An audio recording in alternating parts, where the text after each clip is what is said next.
কাজিৰঙা ৰাষ্ট্ৰীয় উদ্যান অসমৰ গোলাঘাট আৰু নগাঁও জিলাৰ অৱস্থিত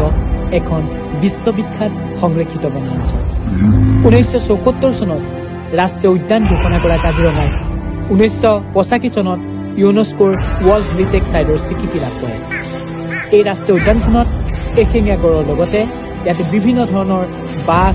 হাতী হৰিণ জলহস্তী আৰু বিভিন্ন ধৰণৰ পৰিভ্ৰমী চৰাই সহ বহু প্ৰজাতিৰ বন্যপ্ৰাণী দেখা পোৱা যায় কাজিৰঙাৰ এই বন্যপ্ৰাণীবোৰ সংৰক্ষণ অতি প্ৰয়োজনীয় কিয়নো এই বন্যপ্ৰাণীসমূহে জৈৱ বৈচিত্ৰ্য সংৰক্ষণ কৰে বিপন্ন প্ৰজাতিক সুৰক্ষা প্ৰদান কৰে পৰিৱেশীয় সমতুলতা বজাই ৰাখে পৰ্যটনৰ সহায়ে স্থানীয় অৰ্থনীতি উন্নত কৰে বৈজ্ঞানিক অধ্যয়ন আৰু গৱেষণাত সহায় কৰে